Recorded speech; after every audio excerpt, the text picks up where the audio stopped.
நீங்க பண்ற ஃபுட் பிசினஸ்ல நிறைய செலவு ஆகுதா? இன்ஃபினிட்டி ஃபுட் அகாடமில உணவு தொழிலை கத்துக்கிட்டு யாருக்கு வேண்டுமானாலும் ட்ரெயின் பண்ணலாம். சம்பளத்தை லட்சக்கணக்கில் மிச்சப்படுத்தலாம்.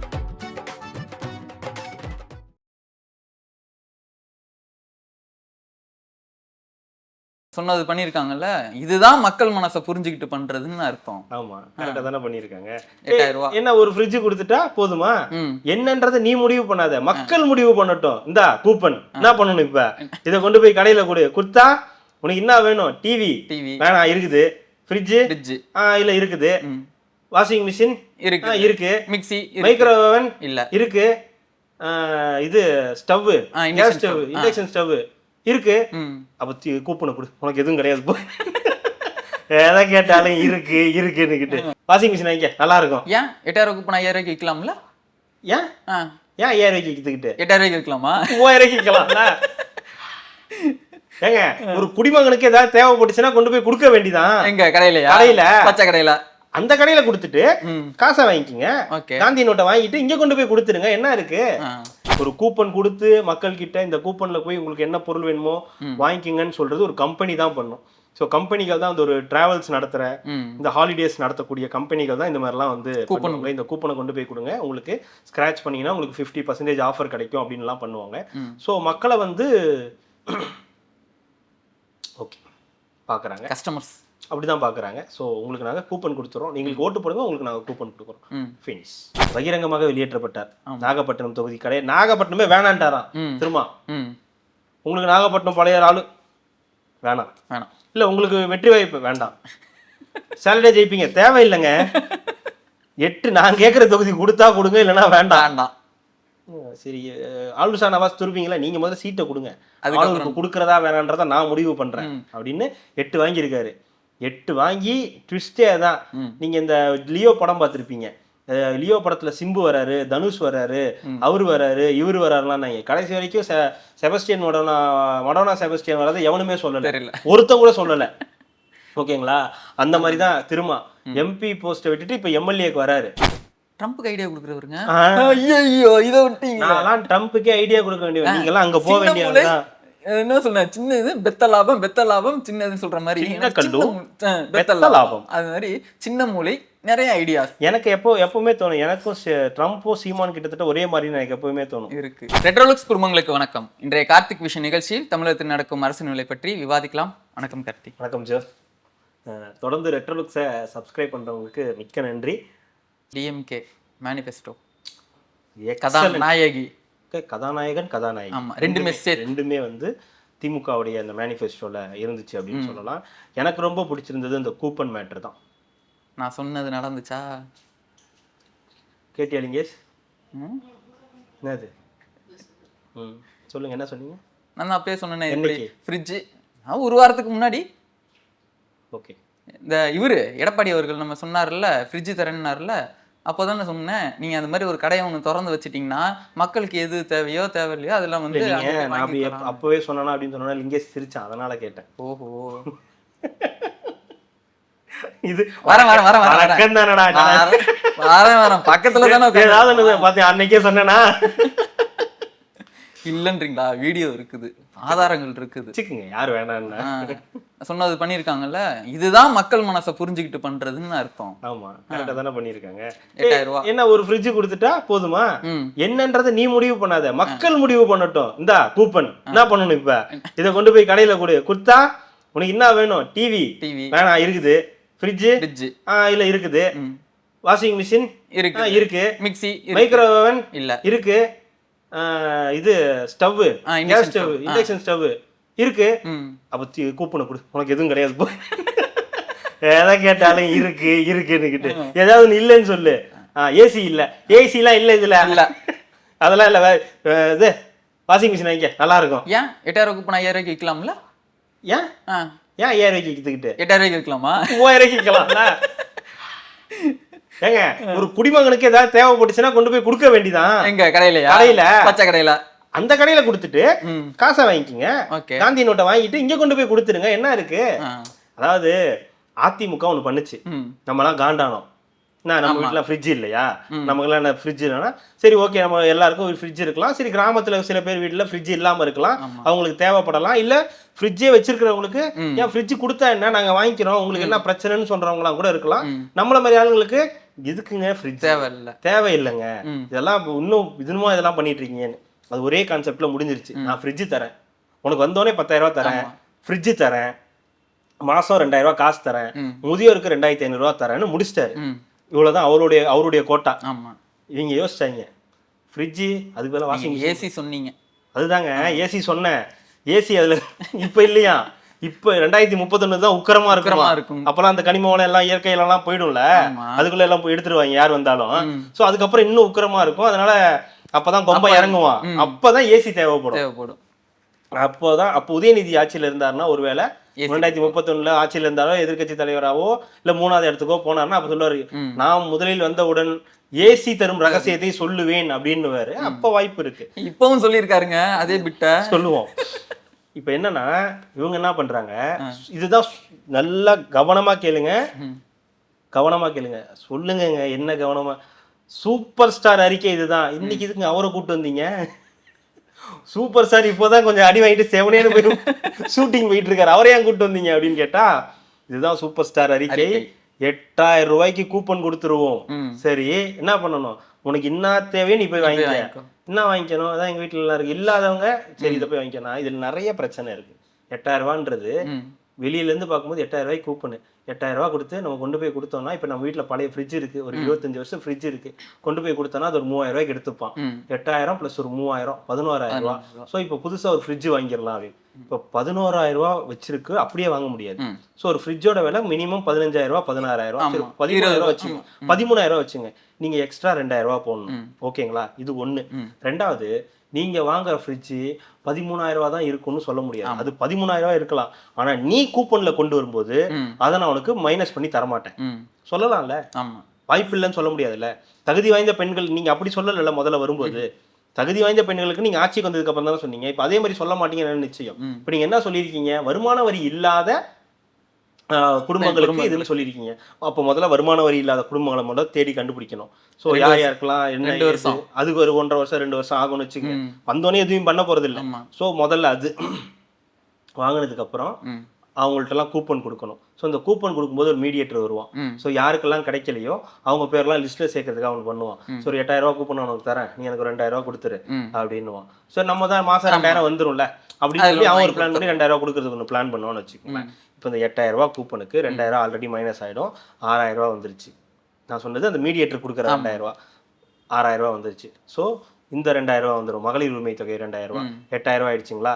இப்போ கொண்டு போய் கொடுத்தா அவன் என்ன பண்ணுவான், 15,000 ரூபான்னுவான். இல்லையா, நான் ஆன்லைன்ல பார்த்தேன் இந்த மாடல் 13,000 ரூபாய் தான். ஆமா, ஆன்லைன்ல 13,000 ரூபாய் தான், எங்க கடையில இருந்து வாங்கினாலும் 13,000 ரூபாய் தான்.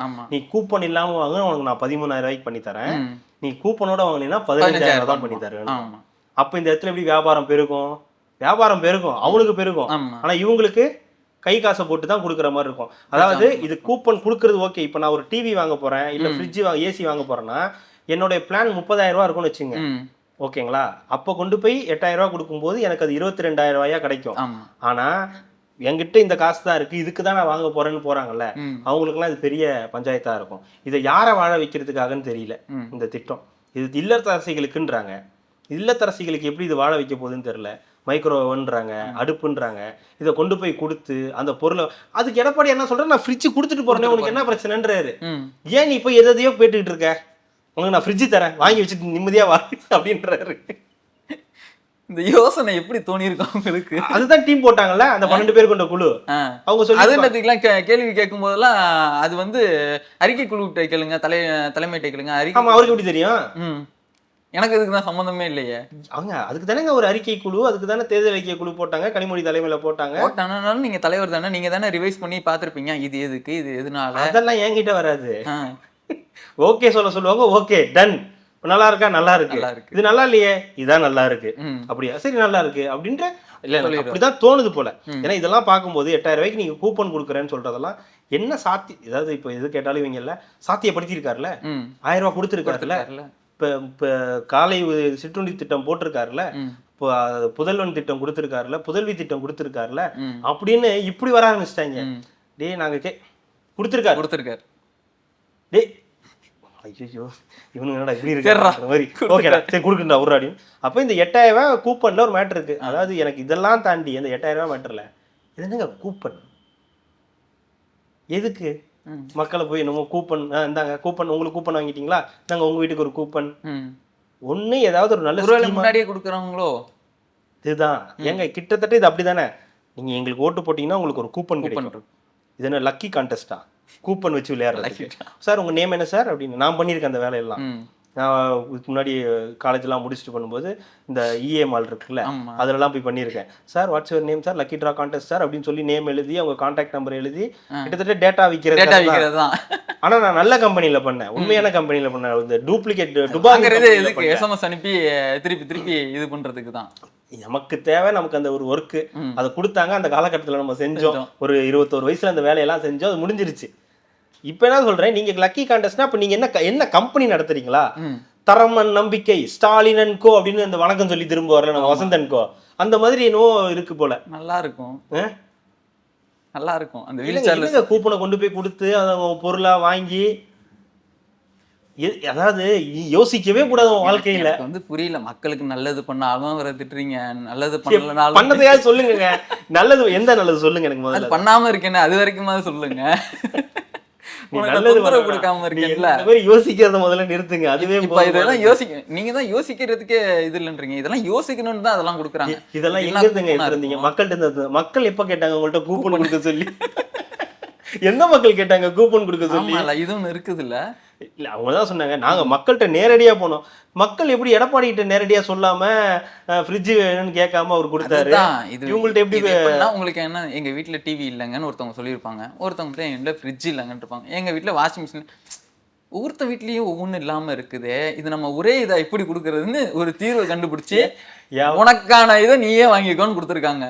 அடுத்த இதுல எலெக்ஷன்ல இது மாதிரி வாக்குறுதிகள் கொடுக்க போகும்போது எனக்கு வாழ்க்கையே இல்லைன்னு போறாங்க, வாழ்க்கை கொடுக்க போறோம்னு வர அடுத்த அறிக்கையில இளைஞர்களுக்கு வாழ்க்கை கொடுக்க போறோம் அப்படின்னு வரப்போகுது. அது ஏதாவது பஞ்சாயத்து ஆக போகுது. அதே மாதிரி அண்ணன் சொல்லுவார், அண்ணன் பேசுறது எல்லாமே பிரச்சனை தான். என்ன சொல்லியிருக்காங்க, கடந்த முறை வந்து 505 வாக்குறுதிகள், அதுல வந்து 404 வாக்குறுதிகள் நிறைவேற்றிட்டோம், 101 வாக்குறுதிகள்லாம் நிறைவேற்ற முடியல. அதுவும் மத்திய அரசோட ஒத்துழைப்பு இல்லாததுனால. எது மத்திய அரசோட அப்போ மத்திய அரசோட ஒத்துழைப்பு தேவைன்றது உங்களுக்கு தெரியாதா? ஒரு இத்தனை வருஷம் ஆண்ட கட்சி, 75 வருஷ கட்சி, அனுபவம் உள்ள கட்சி, பழந்தின்னு கொட்டை போட்ட கட்சி, கம்பம் இறங்கிட்டாங்க கட்சி, தலைவர் நிரந்தரம் கட்சி, சூப்பர் ஸ்டார் அறிக்கை விடுற கட்சி, கதாநாயகி அறிக்கை விடுற கட்சிக்கு மத்திய அரசோட உங்களுக்கு இணக்கமா போகணும், இந்த விஷயத்துல மத்திய அரசோட நிதி வரணும்ன்ற இல்லையா? நீங்க மத்தியில வந்து காங்கிரஸ் உட்கார வச்சிருந்தீங்கன்னா எல்லாமே கிடைச்சிருக்கும். அது ஏன் வேலை கிடையாது. நான் என் வேலையை இங்க சரியாதான் செஞ்சேன், உனக்கு தானே ஓட்டு போட்டேன். அப்படித்தானே சொல்லியிருக்காங்க. 40க்கு 40 நான் உனக்கு ஓட்டு போட்டேன்ல, ஏன்ட்டு நீ கேள்வி கேட்காத. நீ போய் அங்க பீகார்ல வந்து மைடியர் பிரதர் ராஜீவ் காந்தின்னு சொன்னா அவன் அப்படிதான் போடுவான், கடுப்பாதான் ஆவான். நீங்க ராகுல் காந்தியை ஒழுங்கா முதல்ல கைட் பண்ணுங்க. அவசரப்பட்டு நீங்க தான் அவரை பிரதமர் வேட்பாளர்னு சொல்றீங்க, அவரே அவரை சொல்ல மாட்டாரு பிரதமர் வேட்பாளர்னு. அவர்கிட்ட முதல்ல நீங்க ஒரு இணக்க போக்குல வந்து சரி அதெல்லாம் வேணாம், முதல்ல அவர் இங்க வரவீங்க பாப்போம். இந்த தடவை கூட்டணிக்கு வந்திருக்காருங்கள, அவரை வர வச்சு அவர் கூட முதல்ல இணக்கமாகுங்க. எப்படி வருவாரு? சரி முதல்ல இந்த இதை முடிச்சிருவோம். ஸோ இப்படி ஒரு தேர்தல் அறிக்கை அப்படின்றது எப்படி பாசிபிள் முடிஞ்சுச்சா? இல்லங்க, கடந்த தேர்தலில் கொடுக்க வேண்டிய வாக்குறுதிகளே எவ்வளவு பெண்டிங் இருக்கு, அதெல்லாம் இந்த தடவை சேர்க்கல. கல்வி கடன் ரத்து, இது நகை கடன் தள்ளுபடி, நீட் தேர்வு. ஏன் இந்த தடவை நீட் தேர்வு இப்போலாம் நீட் தேர்வு இல்லையா? அதுதான் சொல்லிட்டாருல்ல என்னன்னு. இது மாதிரி காங்கிரஸ் ஆட்சிக்கு வரும்போது நாங்கள் அதை வந்து நீட் தேர்வு வந்து ரத்து பண்ணிடுவோம், பிஜேபி ஆட்சியில் எங்களால் பண்ண முடியல அப்படின்றது உதயநிதி அவர்கள் யார் வந்து சொன்னாரோ நீட்டுன்னு அவரே சொல்லிட்டார். அந்த ரகசியத்தை உரைச்சிட்டார். இன்னைக்கு டைனோசர்ஸ் திரும்பி வர வாய்ப்பு இருக்கா? Okay let's go. தம்பி காதல் மூட்ல இருக்காரு, அப்படிதான் பாட்டுலாம். அதுதான். ஸோ அப்போ டைனோசர் காலம் தான். டைனோசர் திருப்பி வருமானு கேட்டால் பதில் கிடையாது. காங்கிரஸ் திருப்பி ஆட்சிக்கு வருமானு கேட்டாலும் பதில் கிடையாது. நான் என்னங்க பண்றேன், ஒரு மனிதனுக்கு ஆட்சிக்கு வரணுன்ற எண்ணம் இருக்கணும்.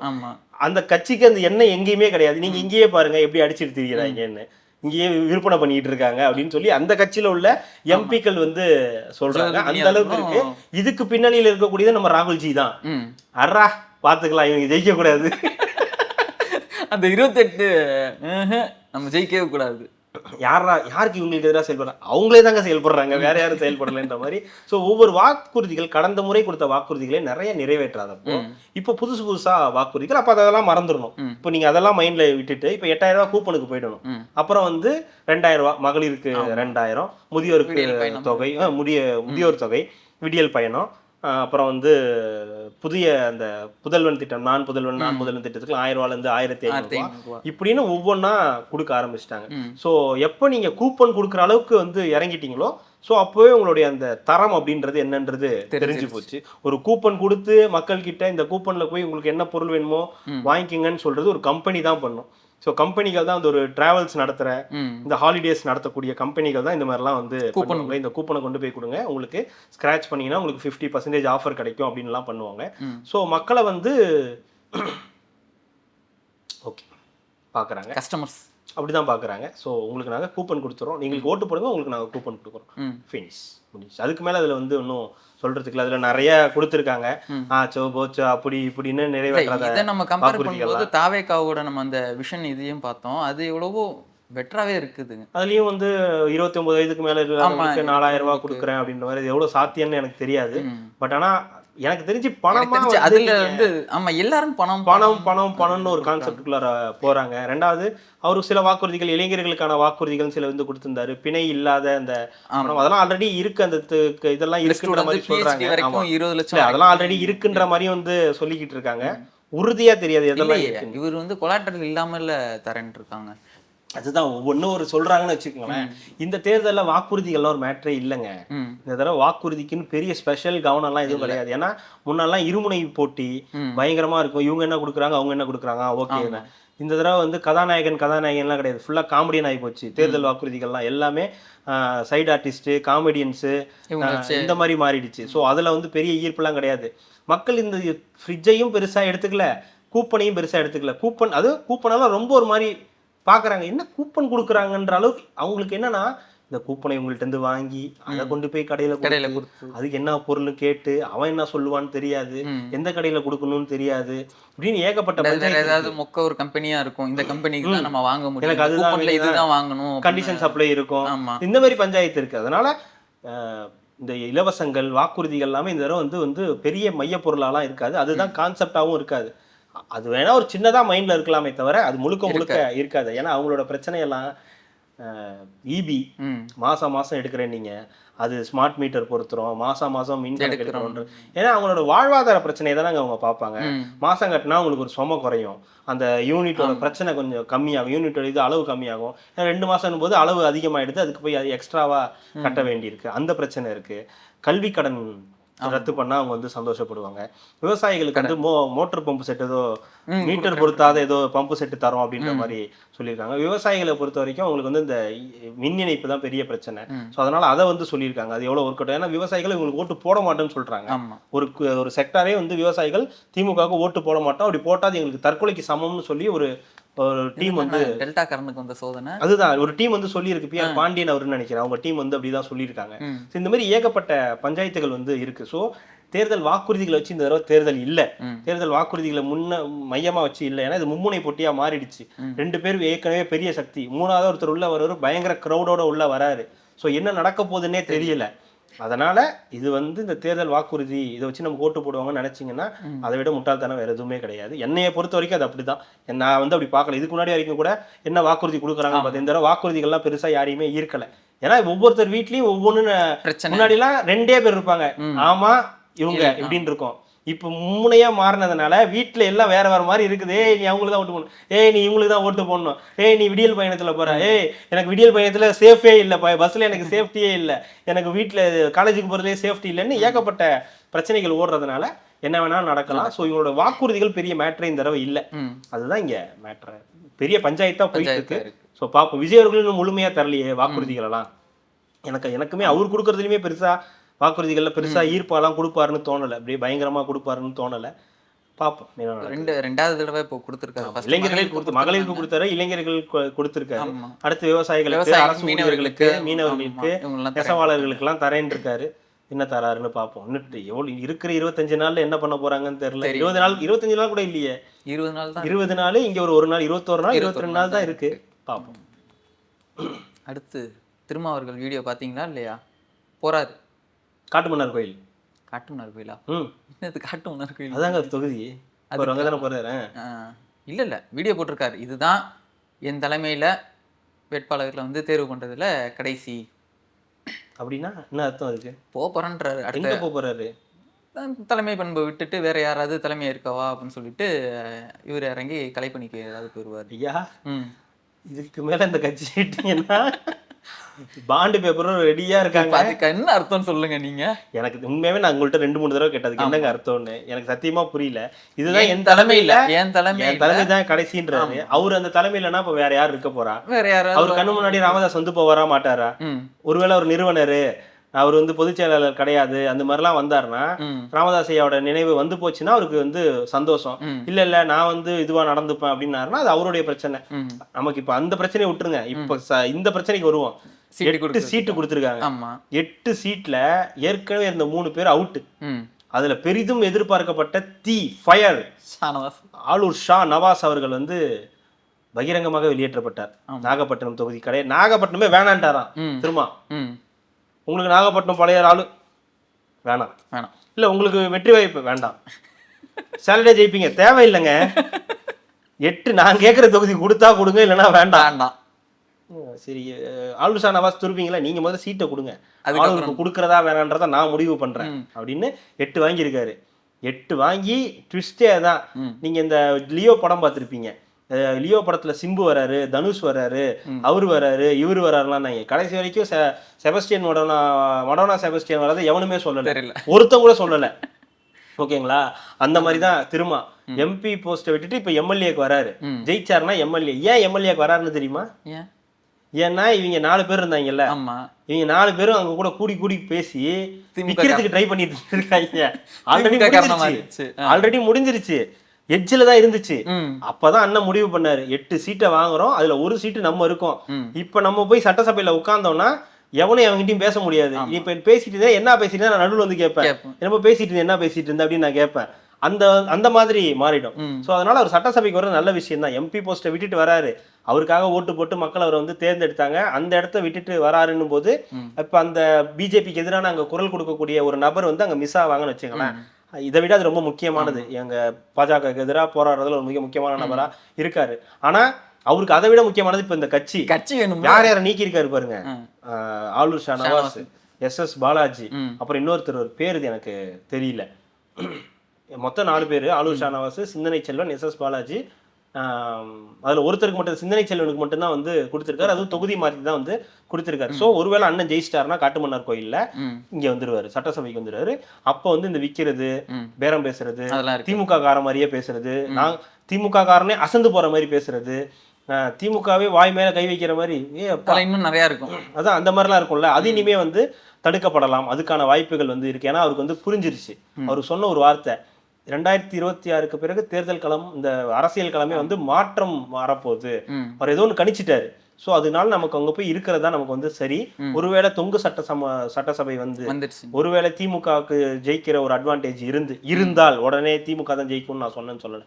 ஒருவேளை அப்படி ஒன்று நடந்தா அப்போ அவருக்கான சான்ஸ், கூட்டணி ஆட்சியில் பங்கு கொடுங்க, ஒரு அமைச்சரவை கொடுங்க அப்படின்னு கேட்கறதுக்கான ஒரு வாய்ப்புகள் வந்து அவருக்கு வரத்துக்கான வாய்ப்புகள் அத்தனையும் இருக்கு. ஸோ அதெல்லாம் கணக்கு பண்ணி அவருடைய அக்கா பொண்ணு ஒருத்தவங்க அப்படின்னு சொல்லி அவங்களையும் வந்து இப்ப களத்துல இறக்கி விட்டுருக்காங்க. போன தடவை இருந்த 4 எம்எல்ஏல ஒருத்தருக்கு மட்டும் வாய்ப்பு கொடுத்திருக்காரு. ஏற்கனவே தோத்த வன்னியரசு அவருக்கு வந்து இந்த தடவை வாய்ப்பு மறுபடியும் வந்து கொடுத்திருக்காரு. ஸோ இவங்க இருக்காங்க இல்லையா, மணிப்பூர் அக்கா, அவங்களுடைய கணவருக்கு இந்த தடவை வந்து சீட்டு தரல. அதுக்கு பதிலாக அவருக்கு மணிப்பூர் தெற்குல வந்து சீட்டு கொடுத்துருக்காங்களாம். மணிப்பூர் அங்க போய் நில்லுங்க. ஏன் மணிப்பூர் தெற்கு? மணிப்பூரை பாத்தியா, அங்க பாத்தியா, மணிப்பூர்ல என்ன, ஊப்பிய பாத்தியா, மாப்பிய பாத்தியான்னு கேட்டீங்கல்ல, போய் மணிப்பூர்லயே போய் பாருங்க. மணிப்பூர் அப்ப அவங்க ரொம்ப உக்கிரமா இருந்தாங்க. எதை கேட்டீங்கன்னாலும் சரி, மணிப்பூர் மத்திய பிரதேசத்தை பார், உத்தரப்பிரதேசத்தை பாருனாங்க, போய் பாருங்க அப்படின்னு அனுப்பிச்சு விட்டுட்டாங்க. ஏன் நீங்க மட்டும் போறீங்க, உங்க கணவரையும் சேர்த்து போங்க. அந்த லைசன்ஸ் எதை கேட்டீங்களாமே விமான இதுக்கு, ஆமா, அது அந்த காசையும் சேர்த்து வாங்கிட்டு போங்க அப்படின்னு சொல்லி அவங்கள அனுப்பிச்சு விட்டாச்சு. ஆலூர் ஷா நவாஸ், நல்லா இருந்தது தம்பி, உங்க ஸ்பீச்லாம் ரொம்ப நல்லா இருந்தது, இந்த 5 வருஷம் கேட்டோம், ரொம்ப அருமையா பேசியிருந்தீங்க. அந்த பாண்டு பத்திரத்தை கிழிச்சு பார்த்தேன், அதையும் கிழிச்சு போட்டுட்டேன், திமுக கூட அந்த பாண்டையும் கிழிச்சுட்டேன்.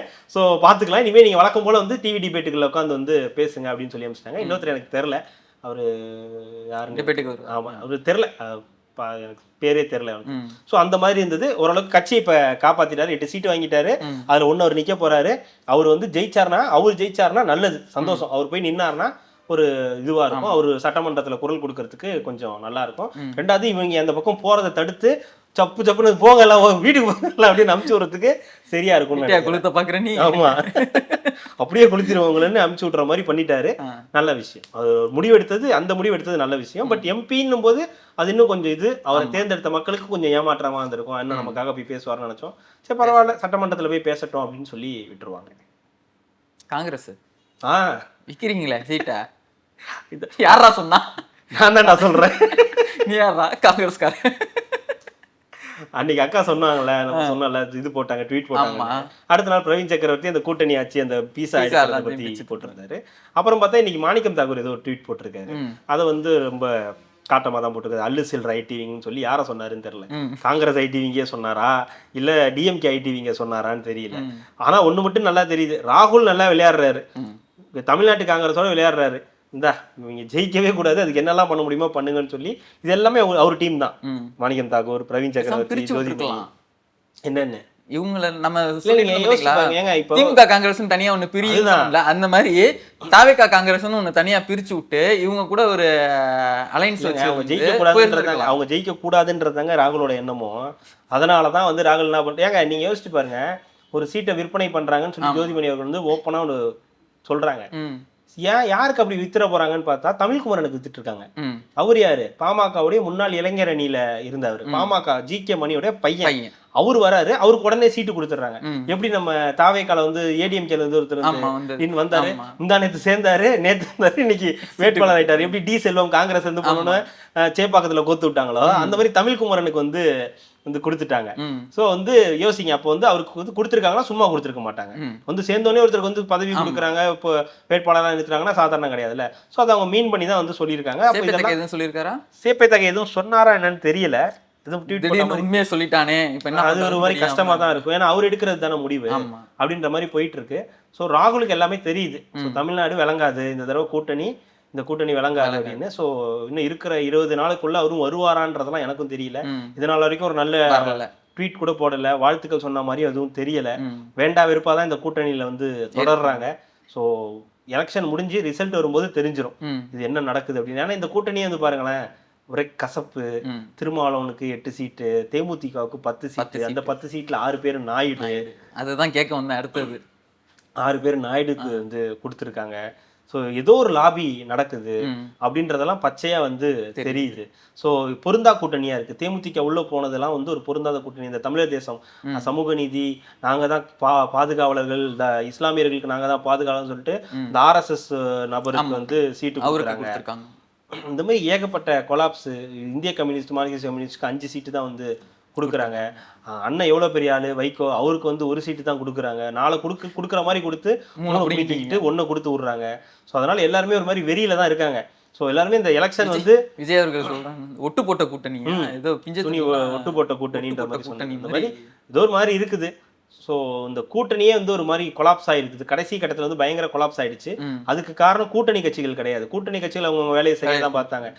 ஆக்சுவலா மக்களுக்கு அவங்க சரியா வேலை பார்க்கல, திமுகவுக்கு நல்லா வேலை பார்த்தாங்க.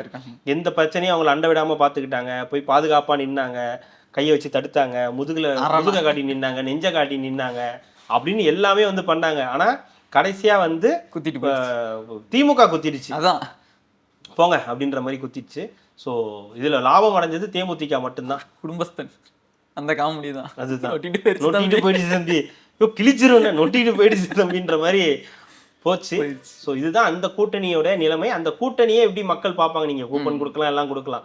கூட்டணின்றது ஒரு இதுதான், பேருக்கு தான். பட் ஆனா அந்த கூட்டணியில இருக்கிறதுனால கூட்டணி கட்சிகளுக்கு என்ன மரியாதை கிடைக்குது, ஒரு சரியான சீட்டு கிடைக்குதா இப்படின்னு ஏகப்பட்ட பேச்சு இருக்குல்ல. நீங்க கடைசியா திருமாவளவனே இறங்க வச்சுட்டீங்களே, ஏய் உங்களை எல்லாம் நம்பி இனிமே ஆகாதுடா, நானே களத்துல இறங்கிறேன்டா, எம்பி போஸ்டே போனாலும் பரவாயில்ல அப்படின்னு சொல்லி அவரே இறங்கிட்டார்ல. அப்பவே இந்த கூட்டணியோட நிலைமை இப்போ இந்த விஜய் அவங்க தாவேக்கா வந்ததுக்கு அப்புறமேட்டு இது ஒரு மாதிரி மாறுதுன்னு எல்லாம் தெரிஞ்சதுக்கு அப்புறம் நல்லாவே தெரிஞ்சு ஒன்னாவது ஜெயிக்கணும், அது நம்ம நிந்தாவது ஜெயிச்சு கட்சியை காப்பாத்திக்கணும் பண்ணிக்கிற ஒரு எண்ணமும் அவங்களுக்கு உள்ளார இருக்கு. இல்ல அவர் ஒருவேளை ஒரு 4-5 ஜெயிச்சா கூட அந்த நெருக்கத்துல ஏதாவது மாற்றங்கள் வந்து ஏதாவது இவருடைய உதவிகள் தேவைப்படுற மாதிரி இருந்துச்சுன்னா அதுவும் வந்து ஒரு பிளான்ல இருக்கும். நான் இதெல்லாம் தாண்டி நான் சொன்னதான் உண்மை. இவங்க இருந்தாங்கன்னா கொண்டு போய் மொத்தமா முடிச்சுட்டு வந்துருவாங்க, இணைப்பு விழா நடத்திடுவாங்க. அதை எப்படியாவது தடுத்து நிறுத்தணும். தலைவர் வரல, அதான் அவர் ஊருக்கு போயிருக்காரு, நம்மளே பண்ணி முடிச்சிடலாம் அப்படின்ற மாதிரி, திருட்டு கல்யாணம் பண்ற மாதிரி, அவாலாம் வரல நம்மளே பண்ணிடலான்ற மாதிரி பண்ண ட்ரை பண்ணியிருப்பாங்க. அண்ணன் கண்டுபிடிச்சிட்டாரு, எல்லாரையும் வந்து முடிச்சு விட்டாரு. சிறப்பாக கிளம்புங்க. ஆமா, அப்புறம் அண்ணன் இன்னைக்கு காலைல வேட்புமனு தாக்கல் பண்ணியிருக்காரு. அதான் காரைக்குடியில ஒன்று பண்ணிட்டு ஒன்று சொல்லியிருக்காரு. குடிப்பவர்களின் வாக்கு எனக்கு வேணாம் அப்படின்னு தைரியமா சொல்லியிருக்காரு. ஒரு உண்மையாவே பாராட்டுறேன். ஒருத்தர் கூட சொல்ல முடியாது, ஸ்டாலினோ விஜயோ எடப்பாடியோ யாருமே சொல்ல முடியாது. அண்ணன் விட்டு அண்ணனுக்கு போட முடியாது. அதுதான் சொல்றேன், அதான் நானும் சொல்றேன். அண்ணன் ஓட்டு அண்ணனுக்கு விழாது. அண்ணன் போய் பாப்பாரு, நம்ம குடிச்சு நம்ம எப்படி ஓட்டு போட முடியும், சரி ரைட் விடு இதுக்கே போட்டு போயிடுவோம், ஏதோ ஒரு சின்னத்துக்கு ஓட்டு போட்டு போயிடுவாரு. ஓகேங்களா? அண்ணன் எப்படி அந்த மாதிரி வாக்குறுதி எல்லாம் கொடுக்குறாருன்னு தெரியல. ஆனா யாருமே ஓட்டு போட முடியாதுன்னு, ஓட்டுல நீங்களா ஜென்மத்துக்கு முடியாதுன்ற மாதிரி அண்ணன் ஒண்ணு பண்ணிட்டு இருக்காரு. அண்ணனுடைய பேச்சும் வந்து இன்னும் சரியில்லை. புள்ள கொடுப்பாங்க வாங்கிப்பீங்களான்னு கேக்குறாரு. அப்புறம் மேடையில இந்த பேசிட்டு இருக்கும்போது அரசு வேலை எல்லாருக்கும் அரசு வேலை, எப்படி ஒருத்தன் கடுப்பாயிட்டா எந்திரிச்சு, ஏங்க என்ன விளையாடுறீங்களா, வீட்டுக்கு எல்லாருக்கும் எப்படி அரசு வேலை கொடுக்க முடியும் அப்படின்னா, நான் கொடுப்பேன். இதே மாதிரி நீ விஜயையும் ஸ்டாலினையும் பார்த்து அவங்க கேட்குற மாதிரி வச்சுக்க மாட்டாங்க. ஏன்னா அவங்க அவங்கள பார்க்கவே மாட்டாங்க. அவங்க வருவாங்க, பேசுவாங்க, போயிடுவாங்க. நீங்க மட்டும்தான் இன்ட்ராக்ட் பண்ணிட்டு இருக்கீங்க. ரெண்டாவது, அரசு வேலையில வந்து மாடு மேய்க்கிறது, ஆடு மேய்க்கிறது, கழுத மேய்க்கிறது எல்லாத்தையும் அரசு வேலை ஆக்கிடுவேன். எல்கேஜி யூகேஜி எல்லாம் கேட்டிருக்கேன், எப்படி எல்லாத்துக்கும் கொடுக்க முடியும். அதான் ஆடு மேய்க்கிறது மாடு மேய்க்கிறதுலாம் அரசு வேலை தானே, கழுத மேய்க்கிறது அரசு வேலை. அந்த ஊர் எங்கெல்லாம் கழுத இருக்கோ அங்கெல்லாம் அரசு வேலைகளுக்கு ஆளை எடுத்துடலாம். அப்புறம் எல்கேஜி யூகேஜி எல்லாம் அண்ணன் தூக்கிடுவாரு. அரும்பு முல்லை மொட்டு, ஸோ இதெல்லாம் பண்ணிடுவாரு. என்கிட்ட கொண்டு வந்து விட்டுரு, நான் பாத்துக்கிறேன். அதே மாதிரி உனக்கு வந்து அரிசி பருப்பு காய்கறி எல்லாம் நானே பண்ணி கொடுத்துருவேன். நீ எதுக்கு 10,000 காசையும் கொடுத்துருவேன். நீ செலவே பண்ண முடியும், எங்க செலவு பண்ணி காட்டு பார்ப்போம். எப்படி பண்ண முடியும்? நான் தான் எல்லாத்தையும் கொடுத்துட்டேனே, அரிசியை கொடுத்துட்டேன், பருப்பை கொடுத்துட்டேன், காய்கறியை கொடுத்துட்டேன், கவுனியை கொடுத்துட்டேன், புண்ணாக்க கொடுத்துட்டேன், எல்லாமே கொடுத்துட்டேன். நீ அந்த காசை வச்சு என்ன பண்றது? ஒண்ணுமே பண்ண முடியாது. நீ கப்பல் மழை பெய்யும் போது கப்பல் பண்ணி இந்தியன் படத்துல வர மாதிரி அப்படி மாதிரி நீங்க ஏதாவது பண்ணி விடலாமே தவிர அந்த காசால உங்களுக்கு ஃபாரின் டூர் போலாம்ல, ஃபாரின் டூர்லாம் போலாம்ல. அது மாதிரி முடிஞ்சா போய்க்கப்பா. அப்பயும் நீ அன்பான சர்வாதிகாரத்துக்கிட்ட மாட்டுவ. வேற ஊருக்கு போறதுக்கு முன்னாடி அண்ணன்ட்ட கையெழுத்து வாங்கணுமா? அதுக்கு நீ லைன்ல நின்று அண்ணன்ட்ட கையெழுத்து வாங்கி முடிஞ்சா போயிடு. நான் உண்மையாவே இந்த லோகத்துலதான் இருக்கோமா? நானே வந்து யூடியூப்ல இருந்து இந்த ஃபேக்டரி வீடியோஸ் எல்லாம் பார்த்து அதுல இருந்து டவுன்லோட் பண்ணி ஸ்லைட் ஷோ போட்டு காட்டிட்டு இருக்கேன் கஷ்டப்பட்டு. ஒன்னு நல்லதா சொன்னாருன்னா 9 ஏடா குணமா சொல்றாருங்க. ஒரு விஷயம் நல்லா இருக்குல்ல, அண்ணன் இது சரியா சொல்லியிருக்காருன்னு நம்ம யோசிச்சுட்டு இருக்கும்போது சோலார் பேனல் போறோம் ரோட்ல, முடிஞ்சா நீ வந்து பண்ணிக்கன்றாரு. சோலார் பேனல் ரோட்ல எப்படிங்க பண்ணுவேன்? நான் முடியும், என்ன அண்ணன் பண்ணுவேன்டா அப்படின்றாரு. நம்மளும் சரி பண்ணுடா, இலவச மின்சாரம் தருவேன். இல்லைங்க, அது நல்லா இது பண்ணிட்டாங்க. அந்த ஏதோ ஒரு கிராமம் படிச்சிருக்கேன் நான், ஏதோ ஒரு கிராமத்தில் அவங்க எந்த ஒரு இதுவும் இல்லாமல் அவங்களுக்கு தேவையான இது எல்லாமே அவங்களே பண்ணிட்டு இருக்காங்க. அவங்க தண்ணி வசதியிலேருந்து மின்சாரத்துலேருந்து எதுவுமே வெளில வாங்காமல் அதை எடுத்து வந்து இங்கே தமிழ்நாட்டுக்கே இம்ப்ளிமெண்ட் பண்ணலான்னு பார்த்துட்டு இருக்காரு. அதான் சொல்லிட்டேனே, ஒன்று நல்லா இருக்கு. ட்ரம்ப்புக்கு ஐடியா கொடுக்குறவருங்க. ஐயோ இதை விட்டு நான் ட்ரம்ப்புக்கே ஐடியா கொடுக்க வேண்டிய, நீங்கெல்லாம் அங்கே போக வேண்டியதுதான். என்ன சொன்ன, சின்ன இது பெத்த லாபம் சின்னதுன்னு சொல்ற மாதிரி, பெத்த லாபம் அது மாதிரி சின்ன மூளை, நிறைய ஐடியா. எனக்கு எப்பவுமே தோணும், எனக்கும் ட்ரம்ப்பும் சீமான் கிட்டத்தட்ட ஒரே மாதிரி எனக்கு எப்பவுமே தோணும் இருக்கு. ஏடா கூடமே ஏதாவது பண்றதுல ரெண்டு பேருமே வந்து சரியான ஆட்கள். இப்ப பாத்தீங்கன்னா சம்பந்தமே இல்லாம ஈரான் மேல போட்டு, இப்ப ஈரான் போட்டு பொலன்னு பொழந்துகிட்டு இருக்கு. இப்ப போய் நம்ம நிறுத்திக்கலாம், 5 days நம்ம லீவ் இல்லாமான்னு கேட்டுட்டு இருக்காரு. 5 days ஆகுது 6 days ஆகுது, போடா அப்படின்ட்டு அவன் பாட்டுக்கு தூக்கி அடிச்சுக்கிட்டு இருக்கான். எண்ணெய் கப்பல்லாம் தூக்கி அடிச்சுக்கிட்டு இருக்கா. இப்ப இவங்களால இந்தியாவுக்கு பெரிய பிரச்சனையா இருக்கு, சிலிண்டர்ல T15 ஆக்கி விட்டாங்க. அந்த மாதிரி ஒரு நபர் தான் பாத்துங்க. இப்ப இவரு போய் ட்ரம்ப்புக்கு ஐடியா கொடுக்குறாருன்னா இப்ப இவரு எவ்வளவு பெரிய ஆளா இருப்பாரு. அப்ப இவரு என்ன மாதிரி ஐடியா எல்லாம் வச்சிருப்பாரு. எவன் ஒருத்தன் மாடு மேய்க்கிறதையும் ஆடு மேய்க்கிறதையும் கழுத மேய்க்கிறதையும் அரசு வேலை ஆக்குவேன்னு சொன்னானோ அன்னைக்கே நம்ம புரிஞ்சுக்கணும். நீ இதை கொச்ச பத்திட்டு சோறுக்கு எங்க போவ அப்படின்னு பாரு. உடனே இத்தனை வருஷமா நாங்க சோறு சாப்பிட்டுட்டு தானே இருக்கோம். நல்ல சோறு சாப்பிடல, எனக்கு புரியல. அது அண்ணன் விளைய வச்ச சோறு. இல்ல எனக்கு புரியல. இத்தனை வருஷமா நம்ம சோறு சாப்பிட்டுட்டு தானே இருக்கோம். அதுல ஏதாவது பஞ்சம் வந்திருக்கா, பிரச்சனை வந்திருக்கா? விவசாயிகளுக்கு பிரச்சனை இருக்கு, விவசாய கூலியில பிரச்சனை இருக்கு, விவசாயிட்ட கொள்முதல் பண்றதுல பிரச்சனை இருக்கு. ஓகேங்களா? அதை சரி பண்ணாலே போதும். அதை தான் சரி பண்ணணும். அதுக்கு விவசாயம் பண்ண வைக்கணும். அதுக்கு என்னெல்லாம் பண்ண முடியாங்க? இப்ப நம்ம அப்படிலாம் பார்த்துருந்தா இப்ப மிஷின்லாம் வந்துருச்சு. அப்ப நீ கடைசி வரைக்கும் உழுதுகிட்டே இருப்பியா? மாட்டை வச்சு உழுதுகிட்டே இருக்க முடியுமா? ஏதோ ஒன்று அப்டேட் ஆகிட்டு தானே இருக்கு. நம்ம திருப்பி அப்படிதானே கேட்போம், நீங்க ஏன் அப்டேட் ஆகுறீங்க, நீங்க ஏன் கார்ல வரீங்க, நீங்க ஏன் மைக்க பிடிச்சி பேசுறீங்க, நீங்க ஏன் டிஷர்ட் போடுறீங்க, நீங்க ஏன் ஜீன்ஸ் போடுறீங்க அப்படின்னு நம்ம கேட்குறோம்ல. நீங்க வேட்டியே கட்டுங்களேன், நீங்க சட்டையே போடுங்களேன், பருத்தி சட்டையே போடுங்களேன், நீங்க அப்படியே வாழுங்களேன். நம்ம வந்து திருப்பி சொல்ல முடியாதுல்ல, நம்ம புரிஞ்சுக்கிறோம். இதை கேட்டா புகாகான்னு சிரிப்பாரு. இல்லைங்க, இது நம்ம புரிஞ்சுக்கிறோம்ல, இது வாழ்க்கை அப்டேட் ஆகிட்டு தாங்க போகும். அடுத்தடுத்த கட்டத்துக்கு இது நம்ம டிஜிட்டல் யுகத்தில் இருக்கும், அடுத்தடுத்து போகும்னா நீங்கள் திருப்பி இழுத்து விட்டு அரசு வேலை, கழுத மேய்க்கிறது அரசு வேலைன்னு சொன்னால் அது என்ன ஆகும்? பிள்ளைங்களை கொண்டு வந்து என்கிட்ட விடுங்கன்னா நீங்களா பாடம் நடத்தீங்க உட்காந்து? அது சொல்றாருங்க. நான் ஒன்னாவதுலயே படிக்கும் போதே அவனை வந்து 2வது படிக்கும் போதே அவனுக்கு சாலை விதிகள்லாம் ஃபுல்லா ஏத்திடுவேன்றாரு மண்டையில. சாலை விதிகளை ஃபுல்லா மண்டையில ஏத்திடுவோம். போலீஸ்காரனுக்கே வந்து நம்ம பிள்ளைங்க தான் சாலை விதிகளை வந்து சொல்லுன்றாரு. அண்ணன் ஆட்சியில இன்னும் என்னென்னலாம் நடக்குமோ தெரியல. ஆட்சியில் எதுவுமே நடக்காது, கொஞ்சம் கூட கற்பனையே பண்ண முடியலன்ற. அப்படி நீங்க ஆட்சியே முதல்ல கற்பனை பண்ண முடியாது, அண்ணனுக்கே தெரியும் இது. அதனால இல்ல. சோ அண்ணன் எப்படியோ அது ஒரு தனி ட்ராக்ல வந்து போயிட்டு இருக்காரு. எப்படி அண்ணனே ஜெயிக்கணும்னு நினைச்சாலும் கூட இருக்கிற நபர்கள் விட மாட்டாங்க, ஜெயிக்க விட மாட்டாங்க. ஸோ அவங்க முடிச்சு விட்டுருவாங்க. ஸோ ஏன்னா இப்போ அவங்களுடைய தாரக மந்திரம் விஜய் மட்டும்தான். விஜய் எதிர்க்கிறது மட்டும்தான். பரப்புரையில் போய் அங்கே பார்த்தீங்களா, அந்த வீடியோ பார்த்தீங்களா? வைரல் ஆகிட்டு இருக்கு. இந்த வேட்பாளர், இது ஒரு பெண் வேட்பாளர், அவங்க அம்மா நினைக்கிறேன். அங்கேயும் விஜய் தான். விட்டுட்டு போனியேடா, 40 பேர் சாவடிச்சியேடா, அதை பண்ணியேடா, இதை பண்ணியேடா, நாங்கள் எங்களுக்கு மக்களுக்கு ஒன்றுனா வந்து நிற்க போகிறது எங்கள் அண்ணன் மட்டும்தான்டா, சீமான் அண்ணன் தான்டா, நீலாம் போயிருந்தா வருவாரு, முதல் நாள் நிற்பாரு, அதுக்கும் தம்பிக்கு சம்மந்தம் இல்லைன்னு போவாரு. அடுத்த 2 நாள் கழிச்சு இந்த 40 பேர் சாக வேண்டியவங்க தான், ஒருத்தனுக்காக போய் இப்படி சாகுறீங்களே நீங்களா சாக வேண்டிய ஆளுதான்னு சொல்லுவாரு. அதுக்கப்புறம் மனசாட்சி இல்லாத ஆளு அப்படி இல்லைன்னு, அப்புறம் நடு ரோட்ல நில்லு லாரி ஏறுன்னு ஒரு அண்ணன் மூலையில என்னெல்லாம் தோணுதோ அதெல்லாம் எடுத்து பேசுவாரு. அதெல்லாம் உங்க அண்ணன் அது விட்டுருங்க. நான் சொல்றேன், ஒருவேளை அண்ணன் ஜெயிக்கிறதுக்கான வாய்ப்புகள் இருந்தா கூட இவங்கள மாட்டாங்க. இவங்களாம் சேர்ந்து இவங்களால ஒருத்தர் விட மாட்டார். நீங்க மட்டும் என்ன போறீங்க, அது எப்படி சரிப்பட்டு வராது, நான் வந்து ஒரு தடவை பேசி முடிச்சு விட்டுறாரு, ஒன்றும் பிரச்சனை இருக்காது. அண்ணனும் எதுவும் எதிர்த்து கேட்க மாட்டாரு, ஏன்னா அது என்னன்னு தெரியும். அந்த ரகசியம் தாங்க எனக்கு என்னன்னு தெரியல, அது எப்படியாவது தெரிஞ்சுக்கணும். அந்த டீல் இப்படி இருக்கு அண்ணனுடைய பரப்புரை. ஸோ அதான் நான் சொல்லிட்டேன், திருப்பி சொல்றது, அது ஒரு தனி உலகம், அவங்க வாழ்ந்துகிட்டு இருக்காங்க, அது அவங்களுடைய விட்டுருங்க. ஸோ மும்முனை போட்டி கடுமையா இருக்கு, நல்லா இருக்கு, ஆளாளுக்கு ஒன்று பண்றாங்க. இது வரைக்கும் பார்க்காத அளவுக்கு ஒரு எலெக்ஷன் ஜாலியா இருக்குது. நல்லா பார்ப்போம் என்னெல்லாம் நடக்குதுன்னு அடுத்தடுத்து நிகழ்வுல பார்ப்போம். மிக்க நன்றி.